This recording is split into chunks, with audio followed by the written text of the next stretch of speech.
Hey guys, स्वागत है मेरे चैनल गोडाउन ऑफ बॉटनी में। एंड आज हम लोग डिस्कस करेंगे CSIR नेट की। इसमें देखो, CSIR नेट की कंप्लीट जानकारी दूंगा। सिलेबस कितने हैं, कितने मार्क्स के आते हैं, उनसे प्राइम मिनिस्टर कैसे उसको में हैंडल करते हैं, पूरे ऑल चीज़ को।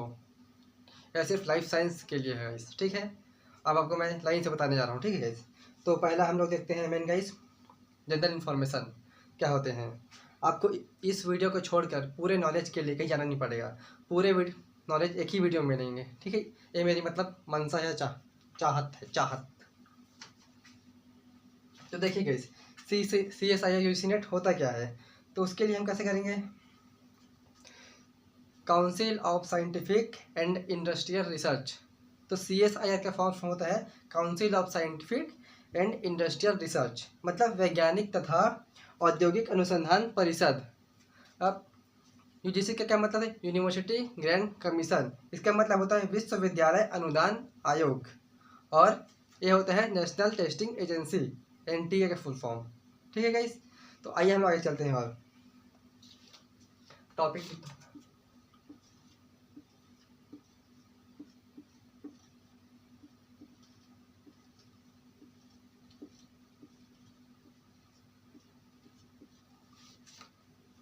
इसमें मैं समझाऊंगा, आपको लास्ट टाइम नोट प्रोवाइड कराऊंगा, क्योंकि कुछ भी कन्फ्यूजन ना रहेगा इस, ठीक है। क्योंकि मैं समझा रहा हूँ अपने तरीके से। कैसे समझा रहा हूँ, मतलब एक अच्छे तरीके से समझाऊंगा, लेकिन लास्ट में आपको लिखने के लिए, कुछ जानकारी के लिए आपको नोट्स प्रोवाइड कराऊंगा, ठीक है गाइस। देखना, इसके प्रेसिडेंट, CSIR नेट के प्रेसिडेंट हैं श्री नरेंद्र मोदी जी, ठीक है। अब उसके फुल फॉर्म बोल सकते हैं श्री दामोदर नरेंद्र मोदी जी, यस। अब देखते हैं गाइस, CSIR UGC नेट कितने होती हैं। 2-4 पार्ट में बटे हैं। पहला होता है life science, physical science, chemical science and mathematical science, और होता है अर्थ साइंस। इतने में अलग अलग पार्ट में बटे हैं। जो अलग अलग सब्जेक्ट वाइज हैं उन लोग अलग अलग अपने ज्ञान दिलाएंगे, लेकिन हमारा सब्जेक्ट है CSIR नेट लाइफ साइंस। तो हम लाइफ साइंस के बारे में अच्छे से डील करेंगे, ठीक है। तो उसको देखते हैं हम लोग, ठीक है गाइस। मैं समझाने के लिए एकदम लॉन्ग तो नहीं ले सकता, लॉन्ग वर्ड, इसीलिए मैं शॉर्ट फॉर्म में समझा रहा हूँ सब चीज़ को। लेकिन पूरे नोट्स आपको एंड में मैं दे दूंगा, ठीक है गाइस। इसके समझना बहुत जरूरी है। जब तक आपके कॉन्सेप्ट क्लियर नहीं होंगे तो कैसे समझ आएगा। इसलिए पहले कॉन्सेप्ट क्लियर कीजिए, उसके बाद डायग्राम देखिए, ठीक है गाइस। तो पहला है कंडक्टिंग बॉडी। तो कंडक्टिंग बॉडी कौन करता है, तो NTA, नेशनल टेस्टिंग एजेंसी, ठीक है। और एग्जाम है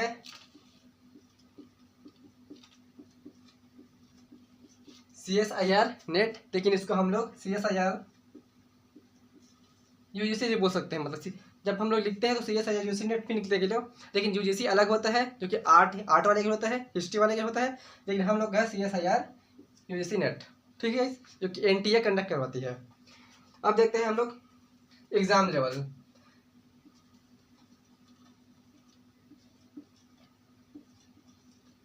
एग्जाम लेवल क्या होता है गाइस,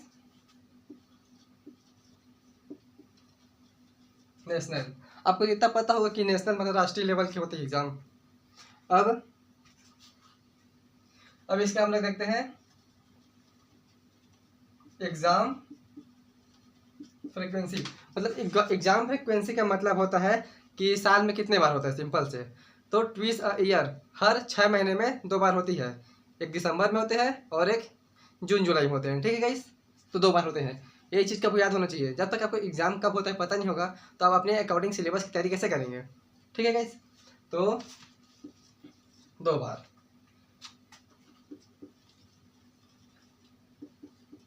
दिसंबर और जून जुलाई है। अब देखते हैं हम लोग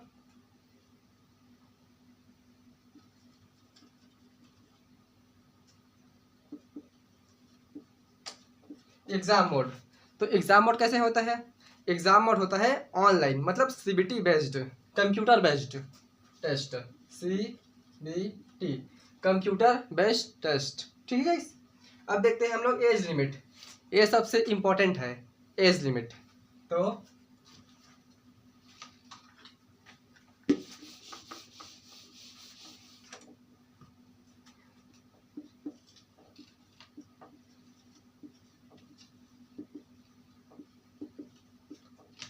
एज लिमिट। तो इसका मिनिमम एज है 28 ईयर्स, मैंने 28 साल तक। किसके लिए? जीआरएफ के लिए। देखना,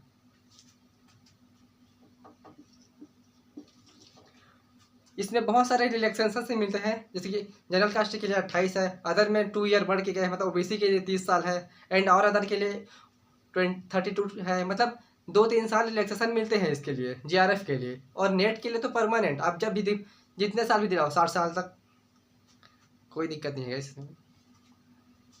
देखिएगा,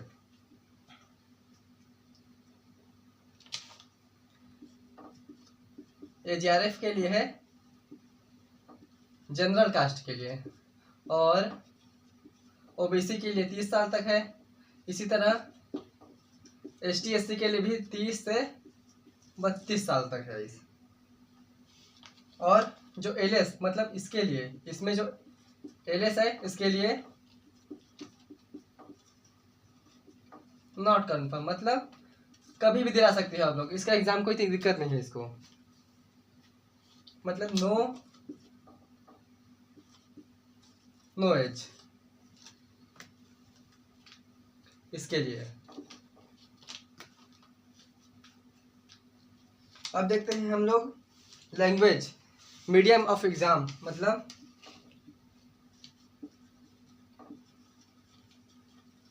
लैंग्वेज में क्या देखेंगे हम लोग? इंग्लिश और हिंदी। अरे मैं तो हिंदी में तो कैपिटल में लिखा हूँ एकदम। देखो, देखिए गाइस, लैंग्वेज को इंग्लिश और हिंदी, लेकिन मैं प्रीफर करना चाहता हूँ कि आप इंग्लिश में ही पढ़ें, क्योंकि आपने पीएचडी की है, तो मैं अपने हिसाब से जानकारी दे रहा हूँ। मतलब जब आप पीएचडी करेंगे तो उसको इंग्लिश में करेंगे, कॉलेज पढ़ेंगे या कॉलेज में पढ़ाएंगे इंग्लिश में पढ़ाएंगे, तो हिंदी क्यों चूज़ करेंगे? आप इंग्लिश चूज़ करना। या ऐसे जो हिंदी मीडियम के बच्चे हैं वो हिंदी चूज़ कर सकते हो, लेकिन एग्जाम को इंग्लिश में मत तैयारी करना, अपनी जो प्रिपरेशन है इंग्लिश में करना, क्योंकि जब आप हिंदी में करोगे तो आपको हिंदी में पढ़ाना नहीं है, तो आगे चल के आपके लिए बहुत खतरा है। या पीएचडी करने के लिए भी इस चीज़ के लिए बहुत दिक्कत होती है, तो इस चीज़ के लिए सावधानी, मतलब आप हिंदी सेलेक्ट करें लेकिन इंग्लिश में ही अपनी तैयारी करें, ठीक है? देख लेना। अब चलते हैं आगे क्या होता है। ऑफिशियल वेबसाइट है इसका, इसको मैं आपको लिखवा देता हूँ, या लिंक ही मैं दे दूँगा, देख लीजिएगा। इस मैं लिखवा ही देता हूँ, क्योंकि डबल मेहनत कहाँ करूँगा यार।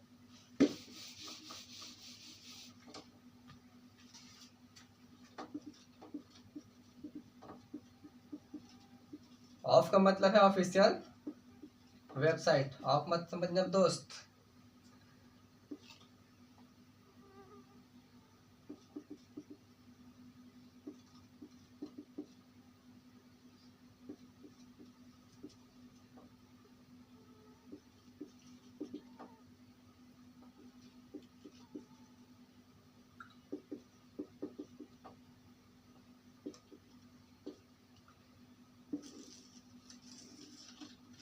ये हमारी है, राइटिंग अच्छा नहीं है, बस कॉन्सेप्ट क्लियर कर ले, ठीक है?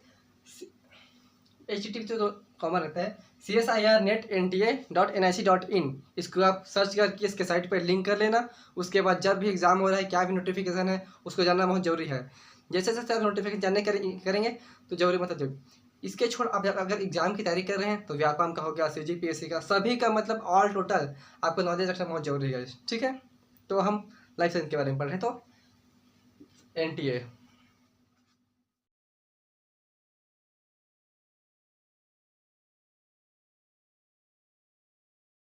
हे गाइस, मैं थोड़ा सा और चाहता हूँ कि आपको एज लिमिट के थोड़ा सा और क्राइटेरिया बताऊँ। मतलब इसका मतलब है कि देखो, अगर मान लो 22 साल या 23 साल में मेरा MSc कंप्लीट होता है, ठीक है गाइस?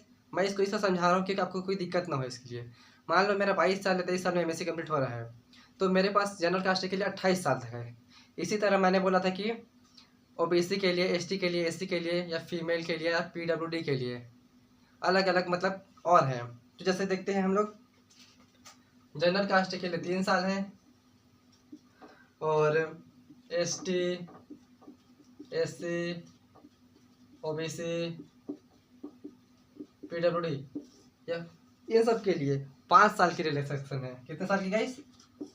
5 साल की। मतलब वो 5, जैसे हम लोग का कितना 28 है, तो उन लोग के 5 ऐड कर दो, मतलब 33 साल तक उन लोग का, या फिर 32 साल तक मिनिमम, ठीक है गाइस? अब एक और चीज़ हम लोग देखते हैं, मेन सबसे इम्पोर्टेंट चीज़। देखिए मैंने बाकी सबको बता दिया है, लेकिन अब हम लोग सबसे इम्पोर्टेंट चीज़ पढ़ेंगे हम लोग एग्ज़ाम के फीस के बारे में। क्योंकि आजकल की जो ये सरकार भी थोड़ा कैसा है इस मतलब ऐसे मतलब एग्ज़ाम फीस जनरल कास्ट को बहुत हाई फाई कर दिया है। ऐसा क्यों है मतलब? क्योंकि जनरल कास्ट मतलब अलग से कुछ कमा रहे हैं पैसा। हाँ, अब देखते हैं जनरल कास्ट के 1100 रुपये है, मतलब कुछ भी। अभी तो मतलब वर्तमान 1150 रुपये है। तो 1150 जनरल के लिए और ओबीसी के लिए 550 एंड 275 रुपये।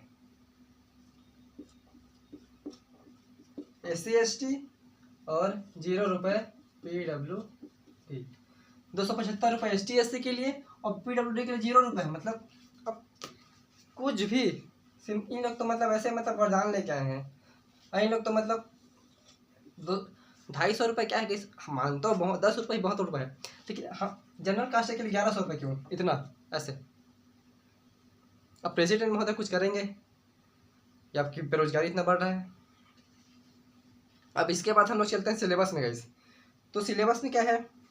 सिलेबस में 2 पार्ट है, पेपर फर्स्ट है और पेपर सेकंड है। तो मैं पहले गाइस हम लोग देखते हैं रीजनिंग, मतलब सिलेबस फर्स्ट पार्ट है क्या होता है। तो पहला होता है रीजनिंग, जनरल एप्टीट्यूड पहला होता है रीजनिंग। तो रीजनिंग में क्या क्या होता है? रीजनिंग में होता है एनालॉगस और directions, coding, decoding and alphabet series, जैसे ABCD वाला 1 2 3 4 वाला। मतलब इसका मतलब है कि रीजनिंग के अंदर नॉर्मल मैथ्स होंगे जो कि 10th बेसिक के होंगे। दूसरा होता है guys quantitative application. Quantitative aptitude के अंदर क्या होता है? इसका मतलब होता है जैसे कि simplification, number system, average, percentage, time and work, speed और area, profit and loss, ETC। इसको मैं अलग से PDF के फॉर्म में दे दूंगा या फिर फ़ोटो को ऐड कर दूंगा डायग्राम में, वीडियो में, और आप प्रैक्टिस कीजिए इसको। मेन प्रैक्टिस के बिना होगा ही नहीं। तीसरा होता है data interpretation and graphical analysis.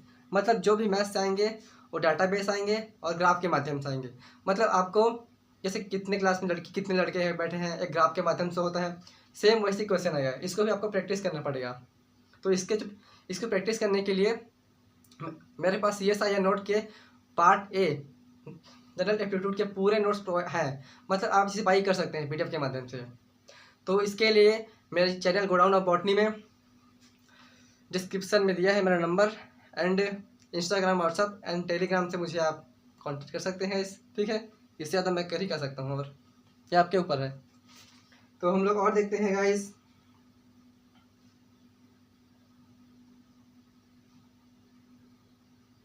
Marking system, number system क्या होता है। तो इसके लिए देखते हैं हम लोग टोटल क्वेश्चन 20 क्वेश्चन होते हैं। ठीक है, 20 क्वेश्चन होते हैं। 20 में से आपको 15 क्वेश्चन अटेम्प्ट करने होते हैं। तो पर मार्क्स होता है 2 मार्क्स का।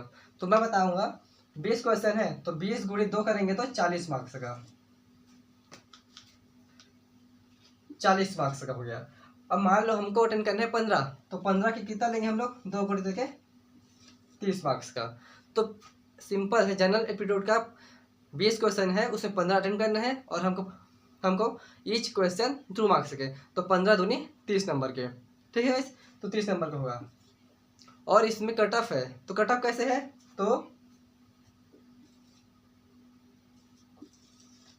0.5 नंबर। हर एक क्वेश्चन गलत होगा तो आपको 0.5 मार्क्स कटेंगे। इसलिए मेरी सजेशन है आपके लिए कि आप अगर 2 नंबर आपको जो पता है एक्चुअली में उसी को मार्क कीजिए, अगर नहीं पता है तो मतलब छोड़ दीजिए।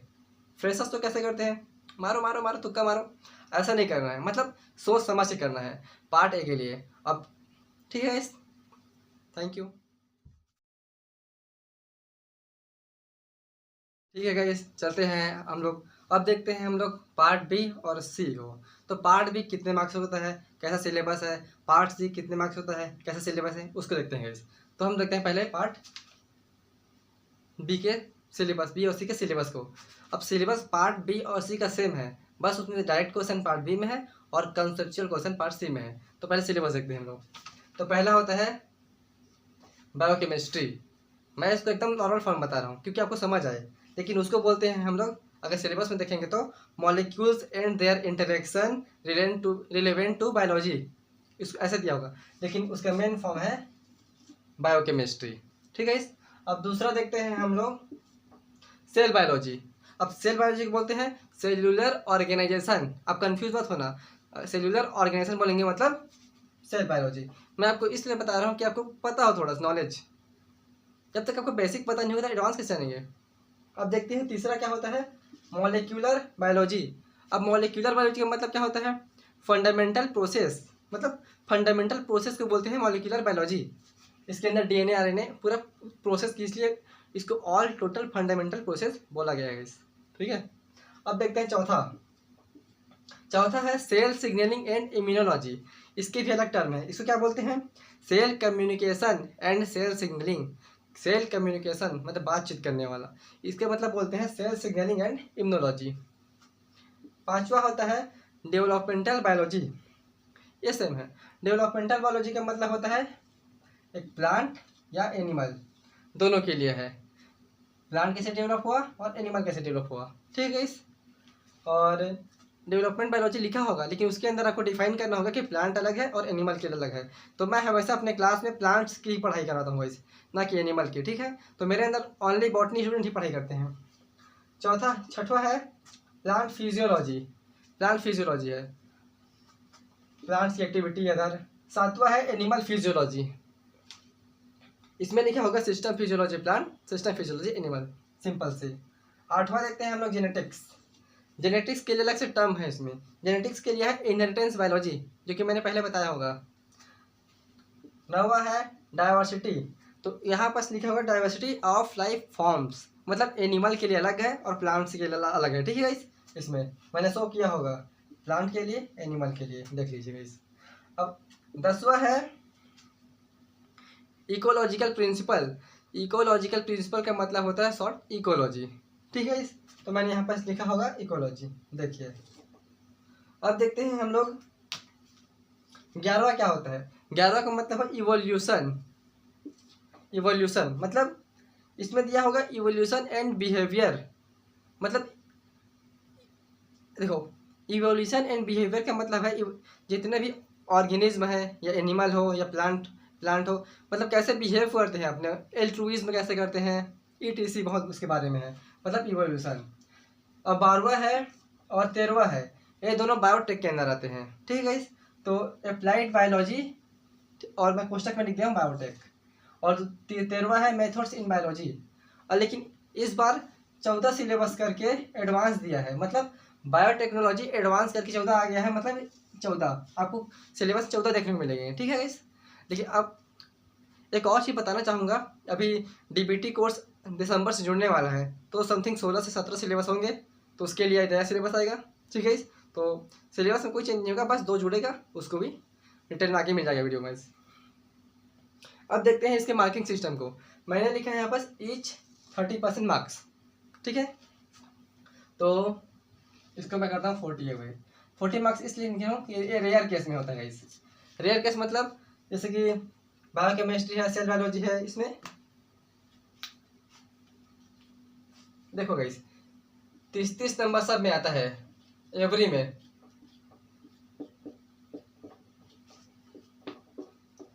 एवरी सिलेबस मतलब 13 सिलेबस से 30 नंबर आता है। ठीक है गाइस। टोटल मार्क्स होते हैं 440 मार्क्स। तो किसी में 10 नंबर एक्स्ट्रा मौजूद जो जैसे 30 नंबर का है तो 40 का आ गया, मतलब मैनेज करने के लिए। टोटल मार्क्स होते हैं 440 मार्क्स, जिसमें कि बी और सी मिला के टोटल 400 मार्क्स होते हैं। और पार्ट ए के जोड़ेंगे अगर हम लोग तो 440, मतलब ए प्लस बी प्लस सी। इसमें हम लोग का 200 मार्क्स होता है इस।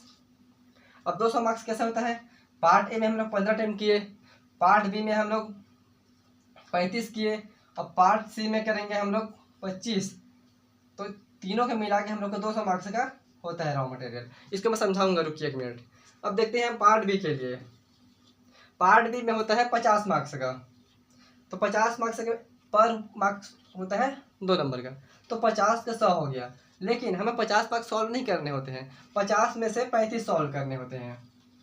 तो 35 सॉल्व किए तो 35 दो पार्ट भी होते हैं 2 नंबर के इच क्वेश्चन या पर क्वेश्चन, तो 70 मार्क्स हो गया। 50 से 35 अटेम्प्ट करने हैं, तो 35 दूनी 70 मार्क्स हो गया। अब देखते हैं पार्ट सी के लिए। तो पार्ट सी होता है 75 क्वेश्चन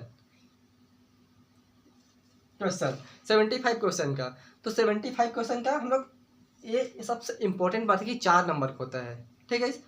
तो 4 नंबर का होता है, मतलब 4 नंबर का होता है। तो अगर 75 इंटू हम लोग 4 करते हैं तो 300 मार्क्स आता है, ठीक है। तो 300 मार्क्स। अब देखते हैं 75 में हम लोग को 25 क्वेश्चन अटेंड करने होते हैं। तो 25 इंटू हम लोग 4, मतलब 25 गुणे 4, तो 100 मार्क्स के पार्ट सी मिलते हैं गाइस। सबसे मोस्ट इम्पोर्टेंट पार्ट सी। आप पहले प्रिपरेशन कर रहे हैं या एग्जाम के समय आप बैठे हैं, तो आपको मेन मेजर रखना है पार्ट सी को कैसे सॉल्व करें। सबसे पहले पार्ट सी, उसके बाद पार्ट बी, फिर सी, अब जो भी करें, लेकिन पार्ट सी सबसे अच्छा है। मैं तुम लोग मतलब मैं एज एवरेज स्टूडेंट को सजेस्ट करना चाहता हूँ कि पार्ट बी और सी इसको मतलब प्रॉपर अच्छे से कीजिए। पार्ट सी को सबसे पहले बनाइए, फिर पार्ट बी को, फिर पार्ट ए को लास्ट में। टाइम मिला तो, नहीं है तो कोई दिक्कत नहीं है उसमें, ठीक है, छोड़ दीजिए उसको। क्योंकि पार्ट सी अगर पी बी अच्छा से बन गया तो क्वालिफाई आराम से कर सकते हैं आप इसके लिए, ठीक है। और इसमें 0.5 पार्ट बी में 2 मार्क्स है तो 0.5 मतलब 25% नेगेटिव मार्क है। और पार्ट सी में 4 मार्क्स है तो उसमें 1 मार्क्स का नेगेटिव है। मतलब 4 में अगर कोई एक क्वेश्चन गलत होता है तो उसमें 1 नंबर कटेंगे, मतलब टोटल 5 नंबर कटेंगे, ठीक है। और टोटल मार्क्स देखेंगे ए प्लस बी करके तो 440 मार्क्स का होता है, ठीक है। और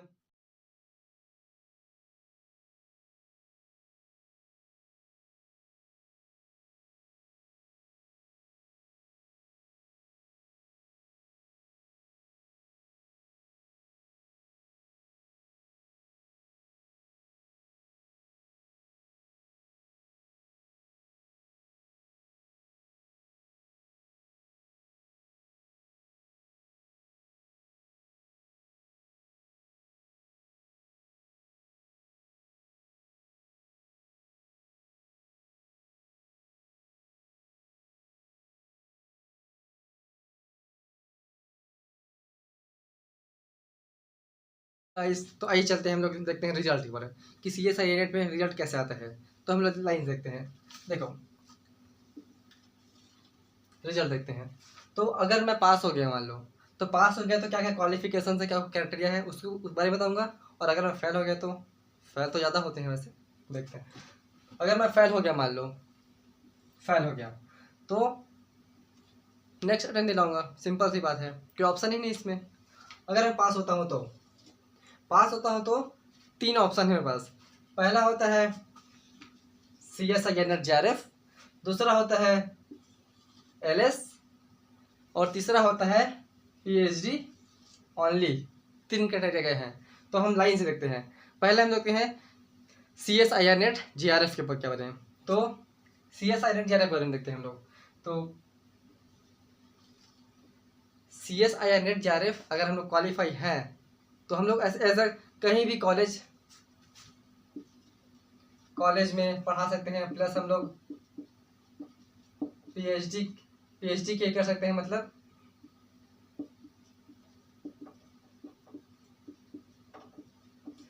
PhD के कहीं भी पात्रता मिल सकती है, एलिजिबिलिटी मिल सकती है। और अब देखो, अगर एक और चीज़ है, CSI या नेट जब क्वालिफिकेशन होते हैं तो उसमें 2 चीज़ मर्ज होती है। पहला होता है UGC JRF, तीसरा होता है CSI नेट। अब दोनों मतलब स्टाइफन प्रोवाइड करती है, मतलब मनी, जो कि आगे इस मनी के बारे में मैं कैलकुलेट बताऊंगा आपको, पूरा नॉलेज, जो कि PhD करने के लिए होती है, या इसके हम लोग डॉक्टर फार्मेसी या डी फार्मेसी बोलते हैं, जो कि 5 ईयर का होता है। अब PhD 5 साल का होता है, लेकिन PhD के बारे में एक बेसिक फैक्ट है। अगर आप PhD कर रहे हैं तो 3 साल तक अपने जो PhD का बुक है उसको पब्लिक नहीं कर सकते। एक टाइम में क्राइटेरिया होती है, 3 साल के बाद ही कर सकते हैं। तो मिनिमम, लेकिन कई लोग 3 साल 2 महीने 3.5 साल 4 साल 5 साल कर सकते हैं, लेकिन 5 साल लिमिट होता है, ठीक है, 5 साल। दूसरा देखते हैं हम लोग एलएस। एलएस में क्या होता है, ओनली फॉर नेट, ठीक है। इसमें क्या होता है, directly apply in assistant professor in college. College में हम लोग अप्लाई कर सकते हैं असिस्टेंट प्रोफेसर के लिए, लेकिन एलएस निकालने के बाद हम सीजीपीएससी फाइट भी कर सकते हैं। और तीसरा देखते हैं हम लोग ओनली पीएचडी। पहले एलएस में ओनली पीएचडी मर्ज था, लेकिन इसको अब अलग कर दिया गया है, ओनली पीएचडी के अलग से रैंक मिलता है। तो ओनली पीएचडी के लिए इसमें नो स्कॉलरशिप, इन दोनों में स्कॉलरशिप नहीं मिलती गाइस। ओनली फॉर पीएचडी करने के लिए स्कॉलरशिप मिलती है सीएसआईआर जीआरएफ में, ठीक है गाइस। तो एक और चीज़ हम लोग देखते हैं, देखिए देखना, इतना सब हो गया। अब देखते हैं हम लोग कि पीएचडी करते हैं तो हमको कितना स्टाइफन मिलता है, 5 लाख 10 लाख 50 लाख, आप बताइए, कमेंट कीजिए मुझे, इसको मैं पूरा बता रहा हूँ, ठीक है। देखिए गाइस, नेट जीआरएफ होता है, उसको 2 क्राइटेरिया में बांटा गया है पीएचडी को। जैसे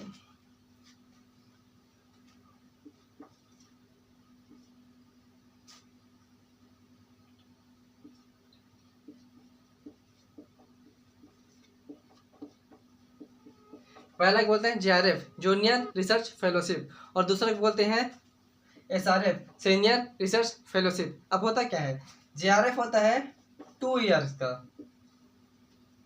और एसआरएफ होता है 3 इयर्स, मतलब 5 साल तक का। तो 2 साल तक जीआरएफ रहोगे, मतलब जूनियर रिसर्च फेलोशिप, आपको इसमें मिलेंगे स्टाइफन के रूप में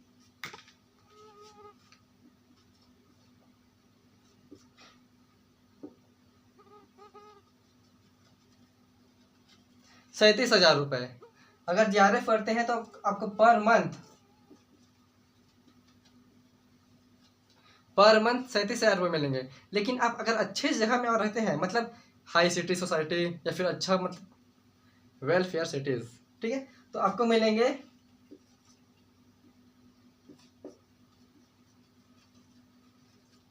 9,000 एक्स्ट्रा मिलेंगे। मतलब 37 प्लस 9 आप कैलकुलेट कर सकते हैं, समथिंग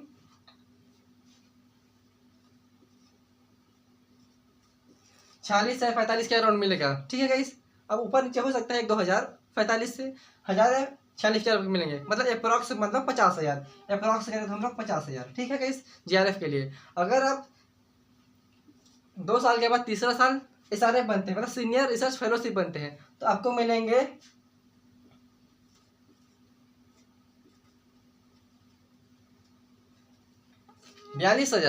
42,000 पर मंथ मिलेंगे। और रूम किराए के लिए जो 9,000 है वो हो जाएगा 12,000। तो कितना हो गया अप्रोक्स, मतलब 50 के 55 के अराउंड मिलेगा, मतलब फिक्स 55 तो आपको मिलना ही मिलना है, अप्रोक्स 55 मिलना ही मिलना है, ठीक है इसके लिए, एसआरएफ के लिए। अब देखते हैं हम लोग पूरे मंथ कैलकुलेट, मतलब पूरे 5 साल का करेंगे कैलकुलेट हम लोग कि 5 साल में कितना मिलेगा, ठीक है। अब देखते हैं हम लोग 5 साल के लिए, तो 5 साल में कितना मिलेगा, जेआरएफ और एसआरएफ मिलके, मतलब कॉम्बो है एकदम,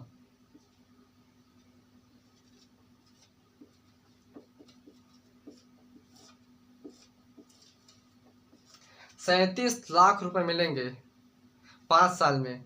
मतलब आप खुद का मतलब फ्लैट खरीद सकते हैं ऐसे में, 37 लाख मिलेंगे, उसमें के मिनिमम 17 लाख मिनिमम, और कम ही होंगे। 17 लाख आपके 5 साल में खर्चा हो गया, आपके पॉकेट में हमेशा 20 लाख आएगा। इंसान मतलब कोई भी स्टूडेंट पीएचडी इसीलिए करता है, सिंपल सी बात, डॉक्टर डिग्री अलग मिलती है। अब सरकार तो स्टाइपेंड नहीं रही है, तो मेरे ख्याल से आप जीआरएफ ही निकालो। एलएस करने के बाद खुद के पैसा हम लोग काहे वेस्ट करें, इसको करने के लिए हमको खुद का मतलब सेल्फ पैसा देना पड़ेगा खुद की जेब से।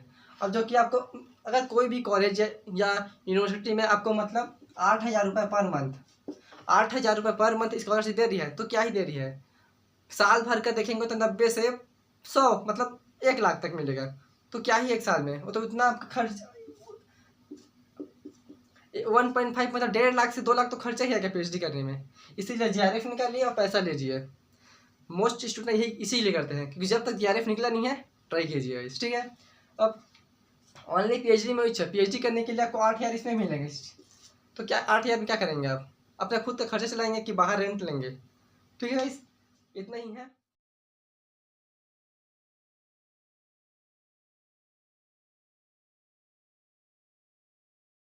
गाइस अब हम लोग देखते हैं कि कितने कट ऑफ जाते हैं। तो कट ऑफ के बारे में देखते हैं। तो CSI नेट लाइफ साइंस में कितने कट ऑफ जाते हैं। तो जनरल कास्ट के लिए कितने कट ऑफ जाते हैं, और उसी में जनरल कास्ट में एक मर्ज है EWS कार्ड, उसमें OBC है, OBC के लिए NCL बनता है, ST है, SC है और PWD है। तो इसमें कितना कितना मतलब कट ऑफ जाता है उसको देखते हैं गाइस। तो जनरल कास्ट में जाता है अप्रॉक्स, इसको मैं एक और चीज़ करता हूँ गाइस, इसको मैं 95 से मिनिमम 95 से 110 नंबर, मतलब 95 से 110 नंबर तक कट जाता है। इसमें क्या होता है, एलएस और JRF मोस्टली। अगर आप 100 नंबर प्लस लाते हो मतलब आपका JRF फिक्स है, और 95 से अगर 100 के बीच रहता है तो मतलब आपका LS है। तो LS निकालने, LS भी अच्छा है, मतलब किसी भी कॉलेज में जाकर पढ़ा सकते हो, 50,000 के स्टाइफन ले सकते हो, तो क्या दिक्कत है। लेकिन आपको मोस्टली करना है JRF के लिए, ठीक है, तैयारी करनी है। अब हम लोग दूसरा देखते हैं OBC के लिए। OBC के लिए रहता है 90 से 95 तक, मतलब 90 से 95 तक। मतलब अगर वो 90 से 95 तक लाते हैं मार्क्स तो उसका LS और JRF फिक्स है, और 95 प्लस लाते हैं तो और JRF फिक्स है। अगर इन लोग का रैंक हिसाब से रहता है, अगर मान लो 92 LS गया है या 92 से 90 मतलब 5 तक JRF है तो उसके अकॉर्डिंग रहता है गाइस, ठीक है। अब तीसरा देखते हैं हम लोग SC कैटेगरी को। तो इसका रहता है 85 to 95, इसके इसी में उसका LS और JRF मर्ज है। इसी में थर्ड रैंक PhD ओनली भी है,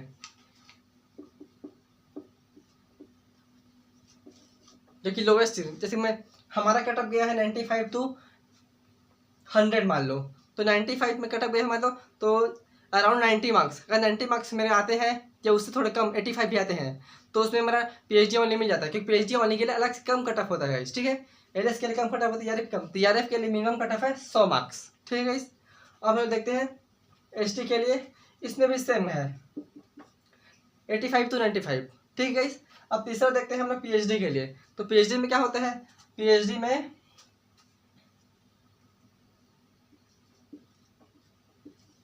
60 मार्क्स बहुत है। कई बार ऐसा होता है कि हम लोग अगर 50 प्लस भी लाते हैं तो PhD के लिए पात्र हो जाते हैं गाइस। मैंने देखा है मेरे दोस्त को, इसीलिए मैं सजेस्ट करूँ इस चीज़ के लिए, PhD के लिए। ऐसा नहीं कि हाथ पैर तोड़वाना है PhD करने तो, ठीक है। तो इसमें एक चीज़ और है गाइस, देखना, इसमें हम लोग कटअप के लिए बात कर लिए। अब बात करते हैं हम लोग एक और चीज़ के लिए कि एग्ज़ाम कितने शिफ्ट में होता है, एग्ज़ाम कैसे होते हैं उसके बारे में बात करते हैं। तो CSI या नेट का एग्ज़ाम होता है 2 शिफ्ट में। पार्ट, अब मैं इसको मतलब शिफ्ट 1 बोलूँ या शिफ्ट 2 या पार्ट A या पार्ट 2, मतलब शिफ्ट बोलता हूँ। तो शिफ्ट 1 और शिफ्ट 2 में, तो शिफ्ट 1 होता है, पहला शिफ्ट होता है 9 से 12 में होता है, और दूसरा होता है 2 से 5 में। CSI नेट 2 शिफ्ट में होती है, पहला होता है 9 से 12, दूसरा होता है 2 से 5, ठीक है। इसी तरह हम कितने आदमी पार्टिसिपेट करते हैं उसको देखते हैं, क्योंकि आपको मैं ओवरऑल पूरा नॉलेज दे रहा हूँ। तो कितने मतलब पार्टिसिपेट करते हैं, मतलब इसका मतलब है कि शिफ्ट 1 में 43,000 मान लो, शिफ्ट 2 में मान लो 40 से 45, मतलब 40 से 45, एवरेज 80 से 85,000, मतलब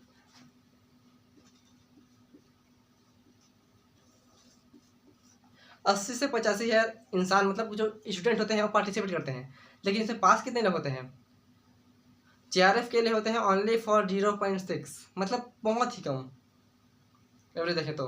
और अगर हम लोग देखें तो LS के लिए और PhD के लिए देखें तो थोड़ा ज़्यादा हो सकते हैं, लेकिन JRF की बहुत कम। इसीलिए आप अप्रोक्स जितना मार्क्स है, मतलब 200 का है तो अप्रोक्स 100 मार्क्स प्लस की तैयारी करें, मतलब जनरल कास्ट में फाइट करें आप। मैं भी जनरल फर्स्ट कास्ट का हूँ होने के लिए, लेकिन मैं बोल रहा हूँ कि आप हमारे सीट को ले। तो मेरा बोलने का मतलब है कि आप 100 प्लस मार्क्स करें। मेरा पर्पस है कि आप लोगों को ग्रो कराना है, ठीक है। तो आज के वीडियो यही समाप्त होता है, और इस पूरे मतलब जानकारी के PDF आपको मैं लिंक के बायो में दे दूंगा या फिर मेरे वीडियो में मर्ज कर दूंगा गाइस, ठीक है। आप गोडाउन ऑफ बॉटनी चैनल को ग्रो करने में मदद करें। एंड हमारे चैनल के माध्यम से आप जो भी बॉटनी के सब्जेक्ट रिलेटेड नॉलेज चाहते हैं तो आप मुझे कमेंट कीजिए या फिर DM कीजिए। और पूरे नोट्स पाने के लिए और CSIR नेट के 13 subject notes plus reasoning aptitude के अलग से और BSc and MSc botany purpose से, बॉटनी सब्जेक्ट से पूरे नोट्स पाने के लिए आप मुझे कांटेक्ट कर सकते हैं। WhatsApp number godown of botany channel के डिस्क्रिप्शन में दिए गए हैं। एंड इंस्टाग्राम लिंक और टेलीग्राम एंड उसमें लिंक मर्ज है। और आप मेरे टेलीग्राम चैनल में लिंक हुई है जिससे आपको मैं फ्री में नोट्स प्रोवाइड कर सकूँ। एंड सो शॉर्ट में क्वेश्चन प्रैक्टिस के लिए उसमें टेलीग्राम चैनल में सिखाता हूँ। इसका मतलब सिंपल सी बात है। Thank you guys.